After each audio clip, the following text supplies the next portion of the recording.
Any high school kid that just shows up, there's a lot to learn, right? There's a learning curve, but those guys are coming out here and busting their butts every day, trying to do what we're asking them to do. And those guys getting better every day, really. What's that learning curve like for a young guy? You went through that when you were freshman here.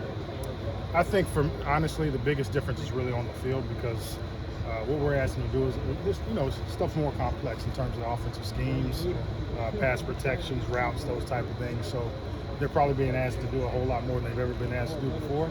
But those guys are, sticking around after practice, sticking around late at nights, trying to get a little extra meeting time in with me. So they're trying to come along fine, and they're doing their part. You redshirted your freshman year, didn't you?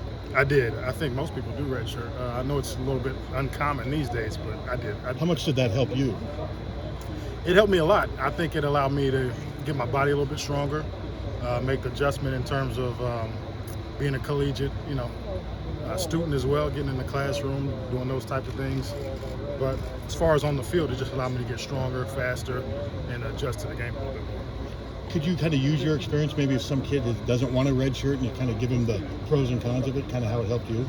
I do. I have that conversation with all my guys, really, because you just never really know. You don't know how fast someone's going to develop, and you just don't know what that depth chart is going to look like right away. And sometimes the end result is not always indicative of how it all started, meaning I redshirted my first year, and I went on to have a pretty good career. Some guys don't redshirt, and maybe NFL's in the cards, maybe it's not. You just never really know how that thing is going to play out. Gavin's been out a little bit. Does that concern you at all? No, we're so early on, and it's not anything of significance. So I'm not worried about Gavin, and he's one of those guys where he's always getting mental reps, no matter if he's getting a physical rep or not. And he knows the offense. He knows what we're doing. So he's one of those guys I trust, and I know he'll be ready when we finish. This might be a good question for LeVar too, but is Devin Hilson a guy who might be able to help on special teams, get on the field more? I mean, what's his development been like? Well, the expectation really in my room is that all the guys get on special teams and help. But specifically, if you're asking about Devin, I think he can. Devin's a heck of an athlete. Obviously, he wouldn't be here if he wasn't.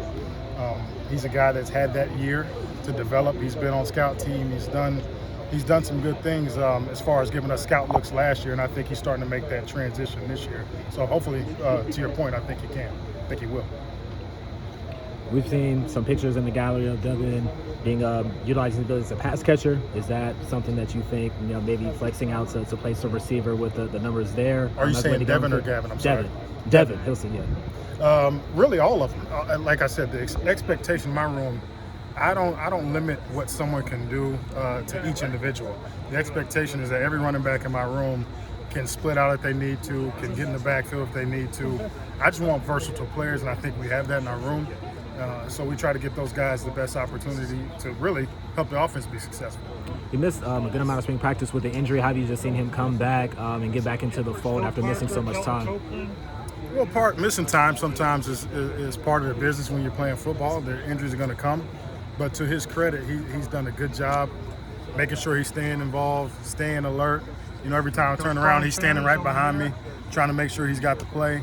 I think he's dialed in more than he's ever been since he's been here, which is good to see.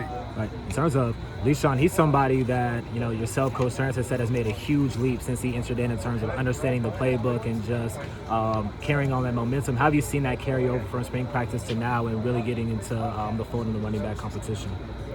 It's been great for LeSean, wanting to get those reps. He got a chance to play in the bowl game and show what he could do, and then you transfer that, move forward, and you look at the spring. He gets a lot of reps in the spring.